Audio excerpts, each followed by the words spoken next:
Good afternoon, Paul Murphy. How's it looking there? Good afternoon, David. Sinn Féin will top the poll. Fine Gael will take a seat with Colin Brophy. Fianna Fáil will take a seat with John Lahart.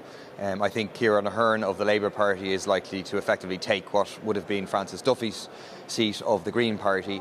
And then the other seat will be a three-way fight between ourselves, the second Fianna Fáil candidate and the second Sinn Féin candidate, Niamh Whelan. But we're currently ahead. We should stay ahead. Based on looking at the tallies, we'd be cautiously optimistic that we will be returned in what was a real challenge because of the boundary change that happened here, which removed the 10,000 people most likely to vote for us, which therefore placed us under real pressure. So we'll be very satisfied if we are returned. And obviously the fact that Sinn Féin were running the second candidate this time, and perhaps there wasn't the surplus floating around that there was the last time, that will have affected how the count progresses as well. Exactly. So, I mean, we ran, a very, very exhausting campaign involving a huge number of people. Really great engagement with people, really learning a lot from people, a lot of campaigns and issues to follow up as a result.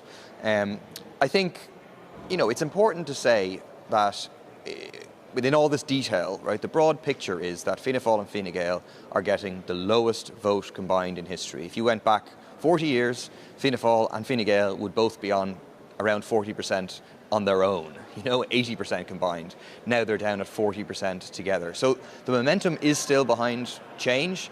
I agree with Pader that people will be very disappointed if change is not delivered as a result of this election. I agree that the most likely outcome is Fianna Fáil and Fine Gael come together with someone, most likely the Labour Party perhaps, and some others. And I think there's an onus on those of us on the left to present a coherent, credible, united alternative based on principles of ruling out coalition with Fianna Fáil and Fine Gael and radical socialist solutions to actually address the crises that have faced people, from housing, cost of living and the ecological crises.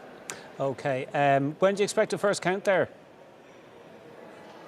I don't know. Hopefully the next couple of hours, I would be hoping. I think behind me they're probably just about finished up with the actual counting. Then we'll have to go through the kind of doubtful ballots and go through adjudication on them, and then a first count results. Hopefully within a couple of hours, we'll see. OK, it's good to live in hope. Paul Murphy, thanks indeed for joining us from Dublin Southwest.